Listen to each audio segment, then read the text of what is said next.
Arcade home जो हमारी project site है रायबंद रोड पर वहां पर मौजूद हूं और आज जो वीडियो है वो आपके लिए बहुत यूजफुल होने वाली है क्योंकि मैं आपको वन बाय वन सारे स्टेप्स बताऊंगा कि एक घर जो है वो उसके लिए कौन कौन से स्टेप्स होते हैं, किन को आप फॉलो कर सकते हैं, किस तरह जो आप है अपनी कंस्ट्रक्शन कास्ट, घर की कास्ट वो सेव कर सकते हैं। ये लाजमी नहीं है क्या है, ये जो स्टेप्स हैं ये घर के लिए ही फॉलो होते हैं, ये आप कमर्शियल शॉप्स के लिए, अपार्टमेंट के लिए भी, अपनी इंडस्ट्री के लिए भी ये स्टेप्स जो है वो फॉलो होते हैं।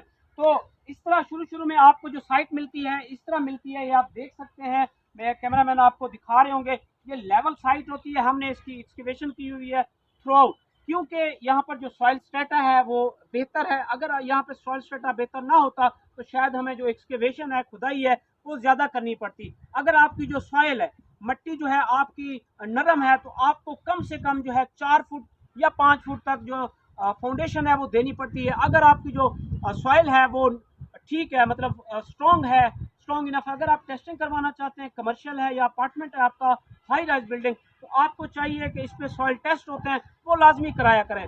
या फिर अगर आपका एक घर है तो उसमें आप देख लिया करें जो कसी होती है उसके साथ के स्ट्रॉन्ग है या नहीं है, तो उसके लिए जो फाउंडेशन होगी वो 2 फुट घर के लिए इनफ होगी। या तो इसके बाद आपने जो उसको एरा कहते हैं और खुदाई भी कहते हैं, आपने लेआउट कराना है पेंट के साथ, वो करना होता है। और उसके बाद आपका जो नेक्स्ट लेवल आता है वो फिर फाउंडेशन बनना शुरू हो जाती है। जैसे मैंने बताया 2 फुट है स्ट्रॉन्ग सॉइल के लिए, अगर आपकी वीक सॉइल है तो फिर आपने उसको मिनिमम 4 या 5 फुट तक उसकी जो फाउंडेशन है वो बनानी है। तो आपको पहला स्टेप मैंने बता दिया एक्सकेवेशन की, उसके बाद ये फाउंडेशन बनाई आपने, और जो ही फाउंडेशन आपने बना ली, मेरा कैमरामैन दिखाएंगे, तो पहले हमने 18 इंच की 2 स्टेप्स दिए हैं, फिर 13.5 इंच के दिए हैं, और उसके बाद हमने 9 इंच की जो है वो वॉल्स खड़ी कर दी हैं। 9 इंच की जो है वो डीपीसी आ गया है, उसमें हमने बीम दिया है।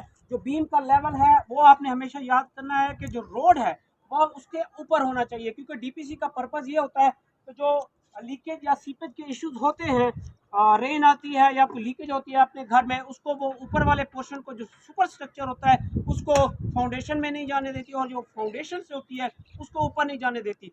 एक और चीज़ जो मैं फाउंडेशन में आपके साथ ऐड करता चलूँ कि टर्माइट प्रूफिंग आपने लाजमी करनी होती है।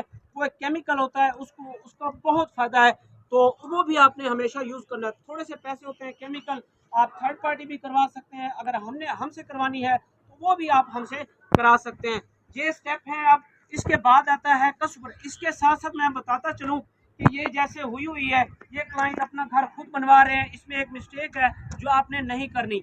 अब इनको चाहिए था कि यहाँ पे कस्सू भराई करते, ताकि जिस तरह हम चल रहे हैं, या कल को लेबर है उनको तो नहीं पता, वो यहाँ पे चलते रहते हैं, तो चांसेस होते हैं कि इसकी जो दीवारें हैं वो टेढ़ी हो सकती हैं और क्रैक के इश्यूज बढ़ सकते हैं। आगे चलते हैं, जो हम घर बना रहे हैं उसमें मैं आपको दिखाता हूँ कि किस तरह जो हमारा स्टेप्स है वो किस तरह हम उसको फॉलो कर रहे हैं, साथ साथ हम कस्सू की भराई कर रहे हैं। तो आप देख सकते हैं ये कस्सू है। याद रखना कि आपने जो मट्टी होती है जिसको क्ले भी कहते हैं उसके साथ फिलिंग नहीं करनी। उसकी वजह ये होती है कि उसमें सेटलमेंट के चांसेस होती हैं, कल को आपका जो फ्लोर है वो बैठ सकता है। ये होती है रेत और ये मिक्सचर होता है, इसमें जो है बेहतरीन किस्म का इसको कस्सू कहते हैं, और ये बेहतरीन मटेरियल होता है फिलिंग के लिए। ये आप देख सकते हैं, आपको ऐसा लगता है जैसे रेत है, तो बेहतरीन किस्म का हम मटेरियल अपनी कंस्ट्रक्शन साइट पे लगा रहे हैं। तो कंस्ट्रक्शन साइट भी आप हमारी विजिट कर सकते हैं। लाहौर में हम जो घर है वो बनाकर दे रहे हैं, कंस्ट्रक्शन भी करवा सकते हैं, और अगर आपने इंस्टॉलमेंट पर घर लेने हैं तो वो भी आप हमसे करा सकते हैं। अब चलते हैं नेक्स्ट स्टेप। तो जब आप फिलिंग कर लेते हैं, या आप देख सकते हैं स्टेप बाय स्टेप मैं आपको सारे घर का बना है वो दिखा रहा हूँ। और कस्सू फिलिंग के बाद डीपीसी बीम देने के बाद आपने सुपर स्ट्रक्चर में आ जाना है, और सुपर स्ट्रक्चर आप देख सकते हैं, सुपर स्ट्रक्चर हो रहा है। ये आपने जो ग्रोव है ये दिखाएंगे आप कल को, यहाँ पे जब दीवार बनेगी तो ये जो है ये इस तरह का जो ज्वाइंट है ये ज्वाइंट बन जाएगा। समटाइम जो मिस्त्री हैं वो नहीं देते, फिर इसको तोड़ते हैं, लेकिन वो ज्वाइंट नहीं बनता, तो इस चीज़ का आपने ख्याल रखना है। साथ साथ एक और चीज़ मैं आपको बताता चलूँ कि जब आप ब्रिकलिंग कर रहे होते हैं, जब ईंटें लगा रहा होता है मिस्त्री, तो आपने कोशिश करनी है, इसको ग्रूव कहते हैं, ये आपका ऊपर होना चाहिए। इससे ये होगा कि आपका जो ज्वाइंट है वो मजबूत बनेगा, जो मोटर होता है, जो मसाला होता है उसके साथ। और साथ साथ आपने फ्रेम लगाने होते हैं।